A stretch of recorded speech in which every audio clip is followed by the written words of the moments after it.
Welcome back. This is going to be a short quick video because I've already touched up on this, but I just want to emphasize a few items regarding time frames. So when you are trading, always aim to use the higher time frames more often. Always determine what the higher time frame momentum is telling you.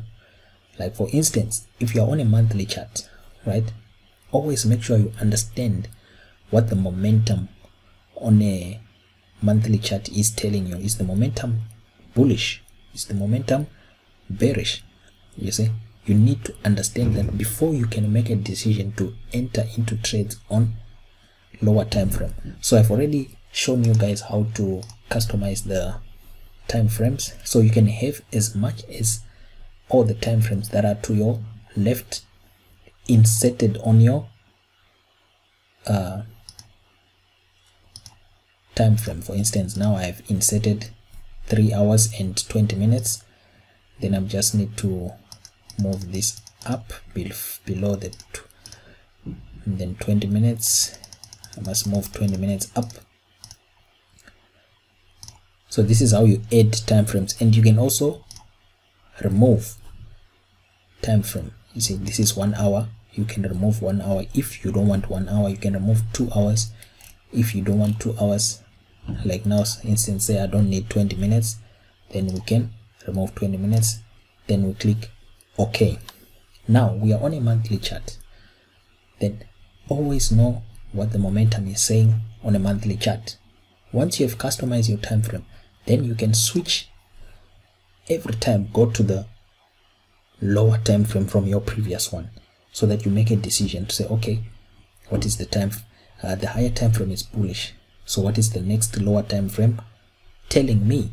You see, that's you reading what the price is telling you.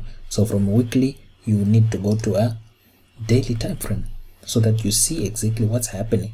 Already on Euro USD, we can see on our daily time frame, price is rejecting lower times. You see, there's a demand zone here which you can highlight using your rectangle 2. You see, you've got a demand zone here which has been respected. Of course, market was breached here and then closed below, but instantly rejected. You see, so you'll be expecting to take short trades in the gray long trades in the gray shaded rectangle. You see, long trades would have been ideal here, long trades here, long trades here, long trades again would have been ideal from today. So that's how you do your analysis using your time frames. So now if we are on a daily, then I'm gonna go to a H4. Remember, the gray shaded area is our rectangle 2, where we expect market to go to the upside. You can see already the opportunities that were offered there. So you can even go further onto a H1. You see, go to an H1 chart. You see, there you see the opportunities that were offered in the market from an H1 point of view. Or you can go to a H2 chart. You see, you can see already the opportunities. This is from you having defined the directional bias from a higher time frame. Remember, we started from a daily where we would have been anticipating long trades in the rectangle, the gray rectangle area.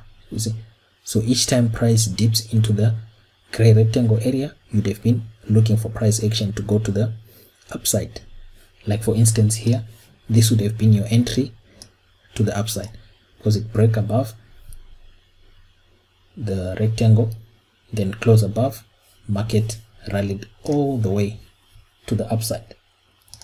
Let's see how many pips is that, and to do that we grab our crosshair. Market rallied 56 pips. That's a good trade.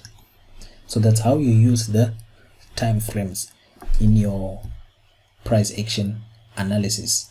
Make sure you understand what the higher time frame is telling you, and it's gonna be easy for you to catch such type of trades. So in the next section now, which is going to be our trading section, I'm going to be showing you how to open buy position, how to open sell position, how to set your stop losses and your take profit, and also how to create and understand what pending orders are. So I'll see you again in the next class. Thank you.